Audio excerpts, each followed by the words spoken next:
अगे चौथे पद गुरु साहब जी कृपा फिर करते हैं भी इन्हां विचों मित्र कोई नहीं, जे असल मित्र समझ लवेगा तो जीवन का पार उतारा होएगा। मात पिता बनता सुत बंदप इष्ट मीत यार भाई, इन्हां नूं मित्र समझ लिया। मात पिता बनता घर वाली सुत पुत्र बंदप रिश्तेदार, इष्ट मीत प्यारे मित्र भरा, इन्हां नूं मित्र समझ लिया। पर सतगुरु जी ने गुरबाणी दे विच सानूं समझाया भी इन्हां विचों कोई नहीं, इन्हां विचों कि गुरु साहब जी कहते हैं पूरी दुनिया विच कोई भी किसी का नहीं, कोई किसी का नहीं। पर यह गल समझदा कौन है? कोई जाने, कोई विरला जानता है। हुण कोई किसी का नहीं किवें जे सब तो नेड़े का रिश्ता समझिया जाता है घर वाली का जां घर वाले का। साडा समाज इस तरह समझदा है ना जी। और गुरु साहब ने बाणी दे विच समझाया, पूरी तरह खोल के समझाया कि ये रिश्ते बिल्कुल है न, पर घट्टो घट उदों तक दे ने जदों तक तेरा शरीर है, जदों तक तू जिउना है। ये साथ उदों तक है जदों तक तू जिउना। मरिया होया दा साथ कोई दे ही नहीं सकता, मरिया होया दा साथी कोई नहीं। गुरु साहब ने पावन बचन कहे कि घर के नार सदा संग लागे, वो तो भूत भूत कर भाते भाजे। जदों कहते शरीर दे विचों शरीर निकलिया तो अपवित्र कह दिता। भूत का उत्थे अर्थ है अपवित्र। ये अपवित्र हो गई जे रात इत्थे रह गई तो इन्हें बो मार जानी, इनू कड्डो। फिर तो छेती हुंदी कि जेड़ा हुंदा बस काढो काढो हुई हुण कढ लो, क्योंकि कोई किसी का है ही नहीं। और सतगुरु धन गुरु नानक देव सच्चे पातशाह जी ने तिलंग राग दे विच ये पावन वचन कहे ने। इत्थे धन गुरु अर्जन देव जी कहते हैं मात पिता बनता सुत बंदप इष्ट मीत यार भाई। कहते पूर्व जन्म के मिले संजोगी, कोई शक नहीं पूर्वले कर्मा करके संजोग तेरा है, पर अंते को ना सहाई। इस गल नूं जरूर चेते रखी, अंत वेले जदों शरीर छड्ड के जाना कोई सहाई हो ही नहीं सकता, इन्हां विचों कोई तेरा नहीं। धन गुरु नानक देव सच्चे पातशाह जी ने तिलंग राग दे विच पावन वचन कहे ने। शब्द सारा फारसी दे विच है। उत्थे सतगुरु जी कहंदे ने जन पिसर पदर बिरादरा कस नेस दसमंगीर। हुण ये जिहड़ा पावन वचन है, जन जज्जे के पैर थले बिंदी नहीं, पर जे बिंदी ला के उच्चारण ना करेंगे तो अर्थ बनते नहीं। और कई बार बेनती की है कुछ वीर बिल्कुल जो सतगुरु धन गुरु नानक साहब जी ने कहा ਸੀ ਨਾ अखर लिखे से ही गावा अवर न जाना बाणी। वो समझते हैं कि जेडे अखर ये लिखे ने गुरु साहब जी इन्हां बारे गल करते हैं, क्योंकि जो तक भावर्थ समझेंगे ना, इनका भावर्थ से कि जो कुछ लोग करते हैं बस वही कुछ मैं करना चाहना, मैनू तो अपनी सोच अपनी समझ अपने आप कुछ कर ही नहीं सकता, इन्ने बंधनों में बन्निया सी। गुरु साहब जी कहते हैं अखर लिखे सही गावा, तो बाबा कबीर जी कहते ने स्पष्ट करते हैं कि पंडित मुल्ला जो लिख दिया छाड़ चले हम कछू न लिया। भी उन्होंने जो कुछ लिखा असी नहीं गाँदे। इनका भाव अर्थ ऐसे कि असी केवल लकीर ते फकीर नहीं, कि जो लोग करते हैं वही करना है। इत्थे धन गुरु नानक देव सच्चे पातशाह ने जिहड़ी कृपा की, जन शब्द वरतांगे तो जन के अर्थ होर ने। जन का अर्थ सेवक भी है, पर जज्जे के थले जन फारसी का लफ्ज़ भावें जज्जे थले उत्थे बिंदी नहीं लगी, पर जे उच्चारण करांगे अर्थ बनना ही तां ने, उच्चारण शुद्ध होना ही तां जे जज्जे के पैर थले बिंदी ला के उच्चारण करांगे। जन जन का अर्थ है स्त्री। धन गुरु नानक साहब जी कहते हैं जन पिसर स्त्री, पिसर का अर्थ पिता, पिसर का उत्थे अर्थ गुरु साहब जी ने किया जिहड़ा कि एक जन स्त्री ते फिर पिसर पदर प्यो पुत्र।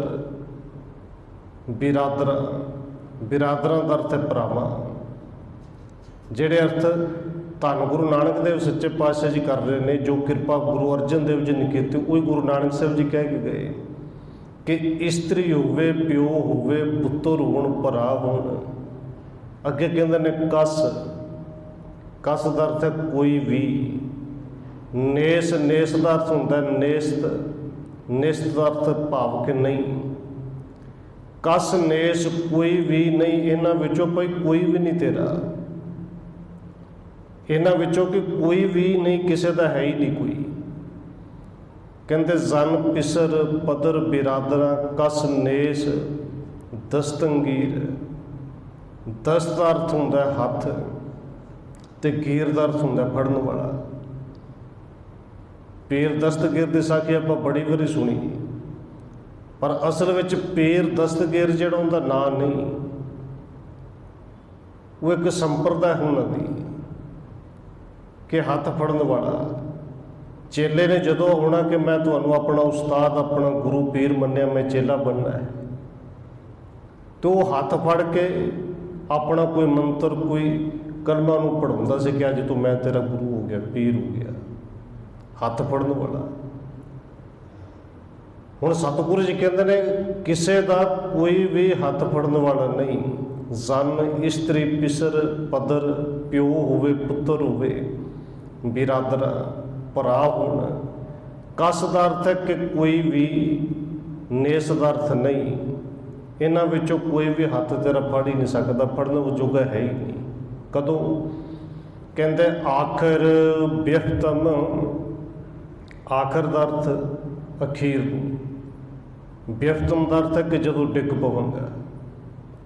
हुण जदों मौत आ जाए, शरीर डिग जे, तो किंदे विच हिम्मत है, किहड़ा हथ फड़ के उठा सकता कि उठ, किहड़ा हथ फड़ के कह सकता कि किते नहीं जान देना, सी रख लेना है। सतगुरु जी कहते भाई इन्हां विचों कोई रख ही नहीं सकता। आखिर व्यफ्तम कस ना दारद, कस का अर्थ कोई नहीं, कस का अर्थ कोई ते ना कोई ना। दर्द, उत्थे दर्द का अर्थ है कि कोई भी जिहड़ा उदों रख नहीं सकता। दर्द, दार का अर्थ रख लेना या रखना, कोई रख ही नहीं सकता। आखिर व्यफ्तम कस ना दारद, चूं शवद तकबीर। चूं कदों नहीं रख सकता, चूं का अर्थ है जदों। शवद, शवद का अर्थ वो है कि जदों मौत आएगी, जदों इस संसार तो जाना है, जिन्हों कह के कूच कर जाना है। शवद, हुण ये शब्द भावें सस्से के पैर थले बिंदी नहीं, पर शवद इनू पढ़िया शवद ही जाना है कि दारद चूं, चूं जदों शवद तकबीर, जदों वो नवाज पढ़ी जानी है, जिन्हों अंतली नवाज किया, जिन्हों जनाजा भी कहते हैं। शवद का अर्थ है कि वो नवाज होवेगी, तकबीर नवाज तो शवद होवेगी। भाई जदों वो नवाज होवेगी जिन्हों लोग जनाजे की नवाज कहते हैं या जनाजा कहते हैं, जिन्हों असीं कह दें कि फलाने का सोला पढ़िया गया। सोला साहब अखीर तो पढ़िया जाता है ना, जदों शरीर डिग पवेगा, जदों वो सोला साहब पढ़िया जाएगा। इत्थे गुरु साहब जी कहते जदों नवाज, वो नवाज पढ़ी जाएगी जनाजे वाली, फिर भाई कोई नहीं किसी को रख सकता। इत्थे गुरु साहब जी कहते हैं ये पूर्वले कर्मा करके संजोगी ने, पर अंते को ना सहाय। इस गल को चेते रखी, अंत वेले कोई सहायता कर ही नहीं सकता। बाबा फरीद जी ने पावन बचन कहे ने कि मलकन मौत जाए आवसे, सब दरवाजे भन। तिन्ना प्यारिया भाइया अगे दिता पन, हथ दे की फड़ना सी डिगे दा, उन्होंने हथ ही जोड़ दिते, जोड़ते ही ने ना जी, कि हुण साडा चारा नहीं चलता। हथ जोड़ते हैं जेडे कहते ने सज्जियां खब्बियां बावां, वो ही अपने मोढे ते चुकते हैं तो फिर लै जाते हैं। जिन्हों बाबा फरीद जी कहते हैं असल घर ये है, गोर निमाणी सड करे नी घरिया घर आओ, तेरा असल घर ये है, असल घर तक छड्ड आउंदे ने। फिर नहीं रख सकते। मलकन मौत जाया वसे सब दरवाजे भन, तिन्ना प्यारियां भाइयां अगे दिता बन। ते बाबा फरीद जी कहते ने वेखो बंदा चलिया चौजणिया दे कन, फरीदा अमल जे कीते दुनी विच, से दरगाह आए कम हुण ही समझ लै। चार बंदे मोढ़ा दे के ले जाते हैं, वो भी जिन्होंने भरा मित्र कहता सी। इन्हों ने कम नहीं आना जे तू दुनिया दे विच रह के कोई चंगे अमल किते, चंगे काम किते, कम आना उन्हें है। इत्थे गुरु साहब जी कहते हैं अंते को न सहाई। तो देखो जिदन आनंद कारज हुंदा है, ये गल कही जाती है ना कि भाई जिन्हें तेरा लड़ फड़िया है अज तो ये तेरी जीवन साथन, कि बच्चे जिंदा लड़ तू फड़िया है अज तो ये तेरा जीवन साथी। भावें सीधे शब्दों में नहीं कहा जाता, पर इनका मतलब तो यह है कि जीवन साथी जिउंदे जिउंदे का साथी है। ये मौत का साथी नहीं, जीवन साथी है। देखो बच्चा होंदा है, बच्ची होवे, बच्चा होवे, वधाई दी जाती है ना। तो तकरीबन जिहड़े साग संबंधी होंदे ने, जिहड़े बच्चे नूं वेखण वास्ते जाण, ये गल कहंदे ने, असीस दिंदे ने हत्थ सिर ते रख के कि लंबी उम्र होवे। हुण जे इनका मतलब की है लंबी उम्र होवे भाई, हले तो घंटे का है, एक दिन का है, 2-4 दिन का है, कि उम्र की हुणे फिक्र पै गई कि लंबी होवे। हुण इहदा जे भावार्थ समझना होवे, क्योंकि असीं जिहड़ी गल तो डरने सीधा नहीं कह सकते, वो शब्द फिर बना के कहे जाते हैं। इनका मतलब तो यह कि मरी ना छेती, मौत तो डर लगता है। पर जे सीधे शब्द कहे जान, हो सकता है कि जिंदे घर बालक ने जन्म लिया धक्के मार के बाहर कढ़ दे। ये की कह दिता, गल तो कि मरी ना छेती, लंबी उम्र होवे। हुण गुरु साहब जी ने कृपा की, ये जीवन के साथी ने, मौत दे नहीं। एक तो गल ये है, पर गुरु साहब जी ने नाल दूसरा पक्ष भी लिया। दुनिया जिन्होंने मित्र समझ लिया, कोई जाना कमन यहाँ जग मीत, ये तो जिउंदियां भी साथी नहीं बनते, जिउंदियां भी छड्ड जांदे ने जी।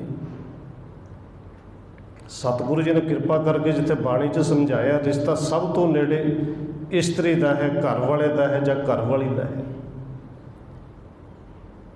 पर कोई सवाब ऐसा बने कि घर वाले का काम ही ना चले, रुपया पैसा कमा के ना लिया सके, तो फिर साढ़े सामने होंदा ना, जिउंदे छड्ड के भज जांदे ने। ते शब्द की वरते जाते, तलाक। शायद आज 15-20 साल पहलों बहुत घट सुनने मिलता होगा। तलाक होया क्यों नहीं? कहते घर में है ही कुछ नहीं। इनका मतलब ये जिहड़ा साथ से ये भी स्वार्थ ते टिकिया सी। ते जे स्वार्थ ते टिकिया होवे, स्वार्थ ते टिकिया होया बहुता समा टिकदा नहीं। इत्थे तो उदाहरण दित्तियां ने, माता पिता नूं अपना तू समझ लिया पर है नहीं, भैन भरा साग संबंधी रिश्तेदार मित्र कोई नहीं किसी का।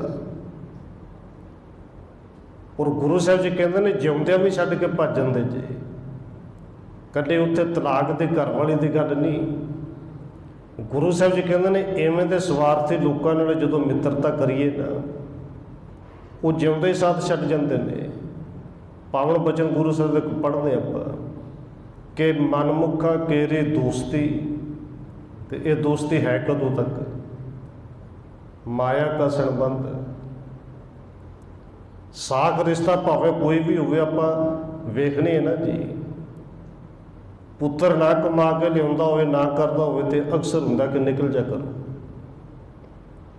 क्यों निकल जाए जी? क्योंकि साडा स्वार्थ नहीं पूरा हुंदा। तलाक होंदे क्यों ने? क्योंकि स्वार्थ पूरा नहीं होंदा। और गुरु साहब ने तो शब्द इतों तक वरते, देखो एक तो मित्रता की गल है ना, मित्र तो हो सकता है अपने स्वार्थ करके किते ना किते कोई धोखा दे जाए, जाए एक पासी हो जाए, बोलने बंद कर दे कि हुण इहदे पल्ले कख नहीं रहा। पर ਜਿਹੜੇ खून ਦੇ ਰਿਸ਼ਤੇ ਹੁੰਦੇ ਨੇ ਬਹੁਤ ਨਜ਼ਦੀਕੀ, ਜਿਹਨੂੰ ਅਸੀਂ ਸਮਝਦੇ ਉਹ ਇਕੱਲੇ ਪਾਸੇ ਨਹੀਂ ਹੁੰਦੇ। ਉਹ ਫਿਰ ਰਿਸ਼ਤੇਦਾਰਾਂ ਦੇ ਵਿੱਚ ਸਾਰਿਆਂ ਦੇ ਵਿੱਚ ਖਲੋ ਕੇ ਗੰਦ ਵੀ ਬਕਦੇ ਨੇ। ਉਰੇ ਗੰਦ ਸ਼ਬਦ ਗੁਰੂ ਗ੍ਰੰਥ ਸਾਹਿਬ ਨੇ ਵਰਤੇ ਨੇ, ਉਹ ਗੰਦ ਬੋਲਦੇ ਨੇ। ਕਿਉਂ ਜੀ, ਜਦੋਂ ਤੱਕ ਦਿੰਦਾ ਸੀ ਉਦੋਂ ਤੱਕ ਤੇ ਰਿਸ਼ਤੇਦਾਰ ਵੀ ਕਹਿੰਦੇ ਨੇ ਪਹਿਲੋਂ ਤਾਂ ਬੜੇ ਗੁਣ ਗਾਉਂਦਾ ਸੀ, ਇਹਦੇ ਵਰਗਾ ਚੰਗਾ ਹੀ ਕੋਈ ਨਹੀਂ, ਇੱਕਦਮ ਇੰਨਾ ਮਾੜਾ ਕਿਵੇਂ ਹੋ ਗਿਆ। ਉਹ ਨਾਲ ਦਾ ਫਿਰ ਕਹਿ ਦਿੰਦਾ ਕਿ ਹੁਣ ਮਿਲਦਾ ਕੁਛ ਨਹੀਂ ਨਾ। ਅੱਗੇ ਲਿਫਾਫੇ ਮਿਲਦੇ ਸਨ, ਜੇਬਾਂ 'ਚ ਕੁਝ ਨਾ ਕੁਝ ਪੈਂਦਾ ਸੀ, ਹੁਣ ਮਿਲਦੇ ਕੁਝ ਨਹੀਂ। ਮਿਲੇ ਕੀ ਹੈ ਹੀ, ਅਗਲੇ ਕੋਲ ਰਿਹਾ ਹੀ ਕੁਛ ਨਹੀਂ। ਉੱਥੇ ਗੁਰੂ ਸਾਹਿਬ ਜੀ ਨੇ ਪਾਵਨ ਬਚਨ ਕਹੇ, ਇਹ ਰਿਸ਼ਤੇ ਜਿਨ੍ਹਾਂ ਨੂੰ ਆਪਣੇ ਸਮਝ ਲਿਆ ਤੇ ਜਿਉਂਦਿਆਂ ਛੱਡ ਜਾਂਦੇ ਨੇ ਕਿ ਮਨ ਮੁਖਾਂ ਕੇਰੀ ਦੋਸਤੇ ਮਾਇਆ ਕਾ ਸਣਬੰਧ, ਵੇਖਦਿਆਂ ਹੀ ਭੱਜ ਜਾਣ ਕਦੇ ਨਾ ਪਾਇਨ ਗੰਢ। ਜਦੋਂ ਵੇਖਿਆ ਕਿ ਮੁਸ਼ਕਿਲ ਆ ਗਈ, ਮੁਸੀਬਤ ਆ ਗਈ, ਭੱਜ ਕੇ ਛੱਡ ਕੇ। ਤੇ ਕਦੋਂ ਤੱਕ ਸਾਥ ਸੀ? ਜਿੱਚਰ ਪਹਿਨਣ ਖਾਵਣੇ ਤਿੱਚਰ ਰੱਖਣ ਗੰਢ, ਪਰ ਜਿਤ ਦਿਨ ਕਛੂ ਨਾ ਹੋਵੇ ਤਿਤ ਮੁਖ ਬੋਲਣ ਗੰਧ। ਇਕੱਲੇ ਛੱਡ ਕੇ ਥੋੜ੍ਹੀ ਭੱਜਦੇ ਨੇ, ਉਦੋਂ ਕਹਿੰਦੇ ਨੇ ਕਹਿੰਦੇ ਵਰਗਾ ਗੰਦਾ ਹੀ ਕੋਈ ਨਹੀਂ। ਹੁਣ ਗੁਰੂ ਸਾਹਿਬ ਨੇ ਕਿਰਪਾ ਕੀਤੀ, ਸਮਝਾਇਆ ਕਿ ਦੇਖੋ ਕਈ ਵਾਰੀ ਜਿਨ੍ਹਾਂ ਨੂੰ ਮਿੱਤਰ ਸਮਝ ਲੈਣ ਮੂੰਹ ਤੋਂ ਬੜਾ ਮਿੱਠਾ ਬੋਲਦੇ ਨੇ, ਵੇਖਣ ਨੂੰ ਵੀ ਸੋਹਣੇ ਹੁੰਦੇ ਨੇ, ਮੂੰਹ ਤੋਂ ਵੀ ਇੰਨਾ ਮਿੱਠਾ ਬੋਲਦੇ ਨੇ ਕਿ ਸਾਨੂੰ ਲੱਗਦਾ ਕਿ ਸਾਡਾ ਮਿੱਤਰ ਹੀ ਇਹ ਹੈ। ਪਰ ਗੁਰੂ ਸਾਹਿਬ ਜੀ ਕਹਿੰਦੇ ਨੇ ਇਹ ਮਿੱਤਰ ਤੇਰਾ ਬਣ ਨਹੀਂ ਸਕਦਾ। ਸਤਿਗੁਰੂ ਦਾ ਪਾਵਨ ਬਚਨ ਹੈ, ਕਹਿੰਦੇ ਸ਼ਾਮਲੰ ਮਧੁਰੰ ਮਨੁੱਖਿਅੰ। ਸ਼ਾਮਲੰ ਦਾ ਅਰਥ ਸੋਹਣਾ, ਵੀ ਬੜਾ ਸੋਹਣਾ ਮਨੁੱਖ ਹੋਵੇ, ਬੜਾ ਮਧੁਰ ਮਿੱਠਾ ਬੋਲਦਾ ਹੋਵੇ। ਪਰ ਇਵੇਂ ਦੇ ਮਿੱਠੀ ਬੋਲੀ ਦਾ ਲਾਭ ਕੀ ਭਾਈ? ਜਿਹੜਾ ਅੰਦਰ ਛੁਰੀ ਰੱਖਦਾ ਹੋਵੇ, ਜਿਹਨੂੰ ਇੱਕ ਆਮ ਹੀ ਸ਼ਬਦ ਵਰਤੇ ਜਾਂਦਾ ਹੈ, ਬਗਲ ਮੇਂ ਛੁਰੀ ਮੁਖ ਮੇਂ ਰਾਮ। ਧੰਨ ਗੁਰੂ ਅਰਜਨ ਦੇਵ ਜੀ ਉੱਥੇ ਸੰਸਕ੍ਰਿਤ ਦੇ ਪਾਵਨ ਬਚਨ ਨੇ, ਕਹਿੰਦੇ ਸ਼ਾਮਲੰ ਮਧੁਰੰ ਮਨੁੱਖਿਅੰ ਪਰ ਹ੍ਰਿਦਯੰ ਭੂਮ ਵੈਰਣ ਹੈ। ਹਿਰਦੇ ਰੂਪੀ ਧਰਤੀ ਦੇ ਵਿੱਚ ਨਿਰਾ ਹੀ ਵੈਰ ਹੈ। ਬਸ ਮੌਕਾ ਹੀ ਭਾਲਦਾ ਕਿ ਕਦੋਂ ਸਮਾਂ ਮਿਲੇ, ਕਦੋਂ ਮੌਕਾ ਮਿਲੇ। ਇਹਦੀ ਜਿਹੜਾ ਵੱਡਾ ਮੂੰਹ ਤੋਂ ਮਿੱਠਾ ਬੋਲਦਾ ਹੈ, ਸਾਨੂੰ ਲੱਗਦਾ ਸਾਡਾ ਮਿੱਤਰ ਹੈ।